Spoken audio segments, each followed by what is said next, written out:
جی السلام علیکم، امید ہے کہ آپ سب لوگ خیریت سے ہوں گے۔ آج کی اس ویڈیو کے اندر کچھ ڈیٹیلز آپ سے شیئر کرنی ہے۔ خان صاحب نے آج اپنی خطاب کیا یا سپیچ کی لانگ مارچ کے شرکا سے۔ لانگ مارچ دوبارہ شروع ہو چکا ہے۔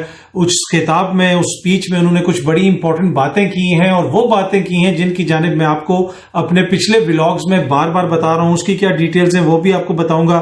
اس کے ساتھ ساتھ لانگ مارچ کی تیاری کے سلسلے میں اسلام آباد میں بھی تیاریاں جاری ہیں، کچھ نیا احتجاج وغیرہ ہوا ہے، اس کے اوپر بھی بات کریں گے۔ نواز شریف صاحب کو سنا ہے کہ کوئی پاسپورٹ جاری کیا گیا ہے، میڈیا بھی یہ رپورٹ کر رہا ہے، اس حوالے سے بھی تھوڑی سی تفصیلات آج کی اس ویڈیو کے اندر آپ سے شیئر کروں گا۔ اچھا، سب سے پہلی چیز جو ہے کہ عمران خان صاحب نے آج تقریر کی، اور اپنی تقریر کے دوران انہوں نے بڑا سخت باتیں بھی کی، ان کا لہجہ بھی سخت تھا، بہت ساری چیزوں کی جانب انہوں نے اشارہ کیا۔ اور کچھ لوگ جو بار بار یہ تاثر دے رہے ہیں، اور ابھی بھی اس طرح کی خبریں آ رہی تھیں کہ جناب معاملات طے پا گئے ہیں، کسی کانفرنس کے اندر بتایا گیا ہے، پیغام دیا گیا ہے کہ جی عوام کے آگے ہم نہیں ہو سکتا، تو یہ نہیں ہو سکتا، وہ نہیں ہو سکتا، الیکشنز کی طرف جا رہے ہیں۔ میں بار بار آپ کو کہہ رہا ہوں کہ جس طرح 25 مئی کے بعد اس طرح کی خبریں آئی تھیں، اس وقت ان میں کوئی صداقت نہیں تھی۔ اس وقت بھی اس طرح کی خبروں کی میرے پاس کوئی ایسی حتمی رپورٹس نہیں ہے، کوئی ایسی باقاعدہ مصدقہ رپورٹس نہیں ہے جن کی وجہ سے میں یہ کنفرم کر سکوں کہ عمران خان صاحب کے کسی سے معاملات طے پا گئے ہیں حکومت سے یا اسٹیبلشمنٹ سے، اور ہم الیکشنز کی طرف جا رہے ہیں۔ حکومت اس وقت بھی بضد ہے کہ الیکشنز وہ اپنے ٹائم پہ کروائیں گے، انہوں نے خان صاحب کو الیکشن نہیں دینا۔ اور اس طرح کی جو خبریں ہیں ان کی صداقت کا اندازہ آپ اس چیز سے بھی لگا سکتے ہیں کہ خان صاحب نے جو آج تقریر کی، اس کی کچھ چیزیں میں آپ کے ساتھ شیئر کرنا چاہتا ہوں۔ انہوں نے کہا کہ میری قتل کی جو سازش ہے وہ ستمبر کے مہینے میں بنائی گئی تھی، اور اس میں 3 لوگ تھے، ایک افسر کا انہوں نے نام لیا، 2 سیاسی شخصیات کا انہوں نے ذکر کیا، اور انہوں نے کہا کہ یہ سلمان تاثیر ٹائپ کے طرز کی ایک طرح سے بیانیہ یہ بنانا تھا کہ کسی مذہبی جنونی نے ان کو مار دیا، اور اس قسم کی یہ سازش تیار کی گئی۔ اور پھر انہوں نے اس میں کہا کہ جناب وہ لوگ جنہوں نے مجھے بچایا، ابتسام کا انہوں نے ذکر کیا، جس لڑکے نے بندوق اس سے کھینچنے کی کوشش کی تھی مبینہ حملہ آور سے، اور اس کے ساتھ ساتھ جو شخص وہاں پہ جس کی ہلاکت ہوئی، شہادت ہوئی، معظم، اس کا بھی انہوں نے ذکر کیا اپنی اس لانگ مارچ کی آج سپیچ میں یا خطاب میں۔ اچھا، اس کے ساتھ ساتھ انہوں نے یہ کہا کہ کچھ بھی ہو جائے لانگ مارچ جاری رہے گا، لانگ مارچ کو آپ روک نہیں سکتے۔ انہوں نے کہا کہ 2 افسران کے انہوں نے نام لیے کہ ان کا جو کردار ہے اس کے اوپر بہت بڑا سوالیہ نشان ہے، ان کے حوالے سے تحقیقات ہونی چاہیے۔ انہوں نے ہمارے جو لوگ ہیں ان کے اوپر ظلم کیا، انہوں نے ایک طرح سے مطلب ایسی حرکتیں کی جو ماضی میں کبھی نہیں ہو سکتی۔ اب میں ان چیزوں کا ذکر کیوں کر رہا ہوں؟ میڈیا کے اندر اس کو رپورٹ کیا جا چکا ہے، ان ساری چیزوں کو آپ ڈون اخبار اٹھا کے دیکھ لیں، عالمی میڈیا دیکھ لیں، خان صاحب کی تقریر میں سے چیزیں ہر جگہ رپورٹ ہو رہی ہیں۔ اب خان صاحب کی یہ جو تقریر ہے یہ امپورٹنٹ کیوں ہے؟ ایک تو وہ الزامات لگا رہے ہیں، فوجی افسران کے اوپر الزامات لگا رہے ہیں، اسٹیبلشمنٹ کے کچھ حصے پہ الزامات لگا رہے ہیں، حکومت پہ الزام لگا رہے ہیں، لیکن اس کے ساتھ ساتھ امپورٹنٹ یہ ہے کہ جو لوگ یہ خبریں دے رہے ہیں کہ جناب ایک ریئلائزیشن ہو گئی ہے اور ایک خان صاحب کی واپسی کا سفر شروع ہو گیا، وہ اگر سفر شروع ہو گیا ہے تو خان صاحب پھر اتنی سخت تقریر کیوں کر رہے ہیں؟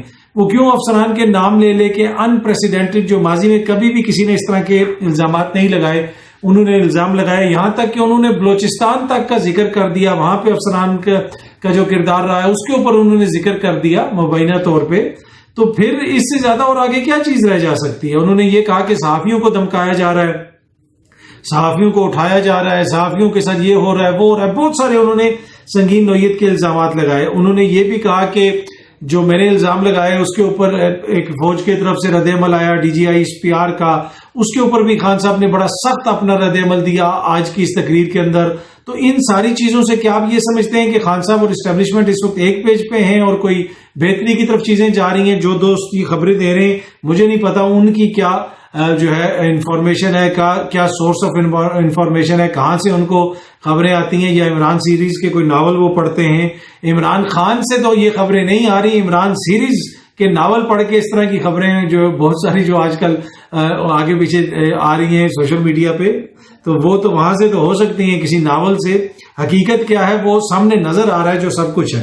اچھا، خان صاحب نے یہ بھی کہا کہ میں ملک کا سابق وزیر اعظم ہوں، میری FIR درج نہیں ہو رہی، تو عام شخص کے ساتھ کیا ہوتا ہوگا، عام شخص کو کس طرح انصاف ملتا ہوگا؟ اور انہوں نے چیف جسٹس صاحب سے اپیل کی کہ قوم آپ کی طرف دیکھ رہی ہے، آپ نے یہ فیصلہ کرنا ہے، آپ نے یہ دیکھنا ہے کہ انصاف کا بول بالا ہوگا یا نہیں ہوگا۔ پھر انہوں نے سیاسی شخصیات کے اوپر بھی بات کی، ایک صحافی کا نام بھی لیا کہ میرے خلاف جو ہے باقاعدہ یہ ایک مذہب جسے آپ کہہ سکتے ہیں مذہبی جذبات بھڑکانے کے لیے ایک باقاعدہ مہم چلائی گئی. اس میں انہوں نے حکمراں جماعت کے ایک وزیر کا نام لیا, حکمراں جو اتحاد ہے اس کی ایک جو لیڈر ہیں سینئر, ان کا نام لیا کہ ان لوگوں نے پریس کانفرنسز کر کے یہ تاثر قائم کرنے کی کوشش کی گئی کہ خدا نخواستہ میں نے کوئی ایسی بات کی ہے جس سے لوگوں کے مذہبی جذبات کو ٹھیس پہنچی ہے. اور بنیادی طور پہ یہ ساری کوشش اس لیے کی گئی تھی کہ یہ بیانیہ بنایا جائے کہ مجھے کسی مذہبی جنونی نے مار دیا, اور اس طرح کی پریس کانفرنسز کر کے, اس طرح کی ویڈیوز ریلیز کر کے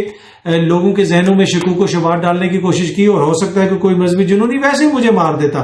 تو یہ ان کی پوری پلاننگ تھی. اور اس کے ساتھ ساتھ ایک آفیسر, اگین فوجی افسر کا جو وہ نام لیتے ہیں, وہ ان کے ساتھ ملے ہوئے ہیں.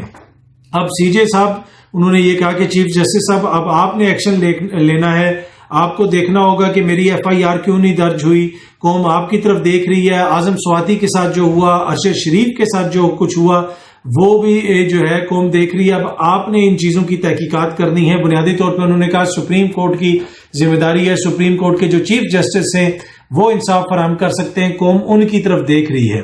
اچھا, اس کے ساتھ ساتھ جو ویڈیوز انہوں نے کہا کہ فوراً ایک دم سے آنا شروع ہو گئیں میرے اوپر ہونے والے حملے کے بعد, وہ بھی باقاعدہ ایک پلاننگ کے تحت ریلیز کی گئیں. ایک دم سے جو ہے وہ ویڈیوز کیوں ریلیز کی گئیں. اور اسی طرح انہوں نے کہا کہ ارشد شریف کی جو پوسٹ مارٹم کی رپورٹ ہے اور ویڈیوز ہیں وہ ایک ٹی وی اینکر کو تو مل گئیں لیکن وزیر اعظم کو نہیں ملی.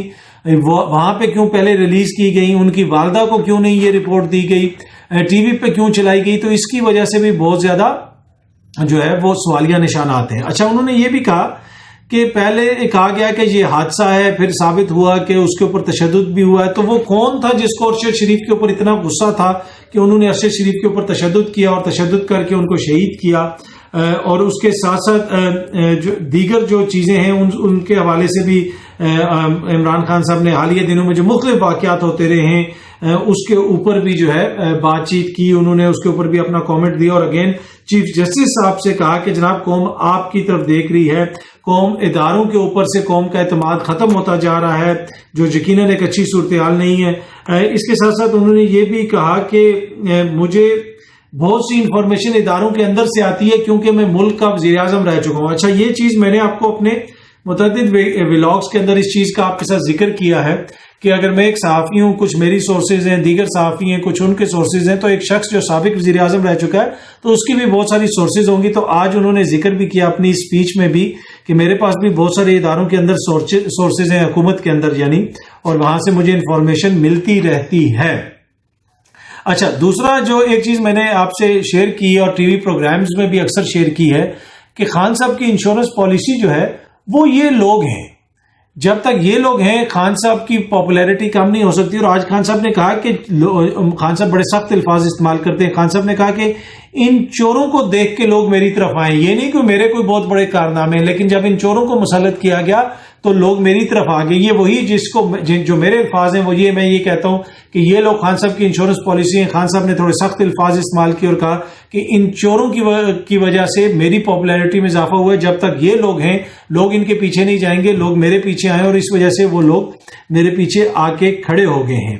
اچھا, ساتھ ساتھ انہوں نے یہ بھی کہا کہ جب تک میں زندہ ہوں نہ لانگ مارچ رکے گا, ہم پنڈی پہنچیں گے, پنڈی آئیں گے, وہاں پہ آ کے دیگر لوگ بھی ہمیں جوائن کریں گے اور اس طرح جو ہے یہ لانگ مارچ آگے بڑھے گا اور ہم اگلا اپنا رائے عمل دیں گے. اچھا, لانگ مارچ کی تیاری جو ہے وہ اسلام آباد میں بھی جاری ہے. آج اسلام آباد پولیس نے کچھ ٹویٹس وغیرہ کی, وہ بڑی امپورٹنٹ ہیں. ایک تو ان کی ٹویٹ یہ تھی, انہوں نے صبح کی کہ اسلام آباد پولیس نے اپنے آفیشیل اکاؤنٹ سے کہ major general Muhammad Qaddafi D G rangers Punjab کا سیکٹر کمانڈر اسلام آباد بریگیڈیئر شہریار لودھی کے ہمراہ سینٹرل پولیس آفس اسلام آباد کا دورہ. آئی جی اسلام آباد ڈاکٹر اکبر ناصر خان صاحب نے مہمانوں کو خوش آمدید کیا. ڈی جی رینجرز اور اسلام آباد سے ملاقات ہوئی اور اس کے ساتھ ساتھ انہوں نے یہ بھی لکھا کہ جو سیکیورٹی کے مسائل ہیں ان کے حوالے سے, جو بھی سیکیورٹی ریلیٹڈ چیزیں ہیں ان کے حوالے سے چیزیں ڈسکس ہوئیں. تو آبویسلی اسلام آباد پولیس رینجرز جو حکومت نے تعینات یہاں پہ کی ہوئی ہے وہ بھی تیاری کر رہے ہیں لانگ مارچ کی, اور نئے کچھ کنٹینرز وغیرہ بھی شہر میں ہر روز آپ کسی نہ کسی جگہ پہ آپ کو کوئی نہ کوئی نیا کنٹینر آپ نظر آتا ہے. ایکسپریس وے پہ بھی کچھ نئے کنٹینرز آج مجھے نظر آئے. اچھا, اس کے ساتھ ساتھ جو ہے تیاری اس لیے بھی ہو رہی ہے کہ اب اسلام آباد پولیس نے بھی اس کو رپورٹ کیا, میڈیا نے بھی اس کو رپورٹ کیا کہ اسلام آباد اور کے جو انٹرچینج ہے اس کے قریب لاہور اور پشاور موٹر وے کو مظاہرین نے بلاک کر دیا ہے. بلکہ میں آپ کو پڑھ کے سنا دیتا ہوں. مظاہرین نے لاہور پشاور موٹر وے بند کر رکھی ہے. شہریوں سے گزارش ہے کہ موٹر وے کی طرف سفر کرنے سے گریز کریں. موٹر وے کی ملکہ سڑکوں پر رش بنا ہوا ہے. شہری سفر کرنے سے پہلے موٹر وے اور سڑکوں کی صورتحال کے بارے میں معلومات لے لیں. شہری کسی بھی مشکوک سرگرمی کے متعلق فوری پکار 15 پر اطلاع دیں. تو وہ جو لاہور سے پشاور موٹر وے جا رہا ہے وہ بھی اب اس وقت بلاک ہو چکا ہے. تو احتجاج جاری ہے اور مختلف جگہوں کے اوپر احتجاج ہو رہا ہے. کچھ سڑکوں کے بارے میں کہا گیا تھا کہ وہ سڑکیں آج کھولی گئی ہیں, لیکن اب موٹر وے کے بلاک ہونے کی خبریں آ رہی ہیں. احتجاج جاری ہے اور خان صاحب نے کہا ہے کہ ہر حالت میں ہم پنڈی پہنچیں گے. لیکن اہم چیز یہ ہے کہ جو لوگ سیٹلمنٹ کی باتیں کر رہے ہیں اس کا اندازہ آپ آج خان صاحب کی تقریر سے لگائیں. باقی اس طرح کی خبر بھی آئی میڈیا میں کہ میاں صاحب کو ڈپلومیٹک پاسپورٹ ایشو کر دیا گیا ہے. ڈپلومیٹک پاسپورٹ ان کو کس طرح ایشو کیا گیا ہے مجھے نہیں پتا, مجھے اس کی تفصیلات نہیں ہے. ڈیلی ٹائمز میں نے یہ خبر دیکھی, اس کے ساتھ ساتھ ایک دو ٹی وی چینلز کے اوپر بھی یہ خبر چلی, وہاں پہ بھی میں نے یہ خبر دیکھی. تو میں نے تو مذاقتاً یہ کہا کہ جناب ڈائریکٹلی میاں صاحب کو وزارت عظمیٰ کا اپوائنٹمنٹ لیٹر ہی جاری کر دے یہ حکومت, اس لیے کہ ان کے تو لیڈر ہیں نا, ان کی حکومت ہے میاں صاحب کی جماعت کی, تو ان کے تو لیڈر ہیں, ان کی تو خواہش ہوگی کہ میاں صاحب آئیں, الیکشن لڑیں اور وہ بنے وزیر اعظم بنے. اور اہم مشاورت کے لیے بھی شہباز شریف صاحب وہیں پہ گئے ہوئے ہیں, آرمی چیف کی مشاورت اور دیگر اہم مشاورتوں کے لیے. لیکن اس کے ساتھ ساتھ وہاں پہ یہ فیصلہ ہوا ہے کہ قطعاً کسی صورت میں ان کو انتخاب نہیں دیا جائے گا. میڈیا بھی اس کو رپورٹ کر رہا ہے, اور وہی بات جو میں نے آپ کو بتائی تھی کہ جو دوست آپ کو یہ بتا رہے ہیں کہ جناب انتخابات کی کوئی فوری ڈیٹ آ جائے گی, میاں صاحب نے بالکل منع کر دیا ہے کہ کسی صورت میں ان کو انتخابات کی ڈیٹ نہیں دی جائے گی. اور اس صورت میں اگر عمران خان کو انتخابات کی کوئی ڈیٹ ملتی ہے وہ تو عمران خان کی وکٹری ہوگی. وہ کہا جائے گا کہ جی اسٹیبلشمنٹ بھی انڈر پریشر آ گئی اور یہ 13 جماعتیں بھی انڈر پریشر آ گئیں اور خان صاحب نے لانگ مارچ کر کے ڈیٹ لے لی ہے. بشک وہ فوری ڈیٹ نہ ہو, مارچ کی ڈیٹ ہو, تو مجھے نہیں لگتا کہ ان کو ڈیٹ ملے گی اور کسی قسم کی سیٹلمنٹ ہوگی. ہاں ابھی کل کیا صورتحال ہوگی, پرسوں کیا صورتحال ہوگی, اس کے بعد وہ چیزیں اگر چینج ہوتی ہیں وہ ایک ڈفرینٹ چیز ہے. آج کی تاریخ میں جو خبریں وہ میں آپ کے ساتھ شیئر کر رہا ہوں اور اس حوالے سے اب میڈیا بھی رپورٹ کر رہا ہے. اینی وے امید ہے کہ یہ ویڈیو آپ کو پسند آئی ہوگی. بہت جلدی آپ سے دوبارہ ملاقات ہوگی. بہت بہت شکریہ. Thank you so much.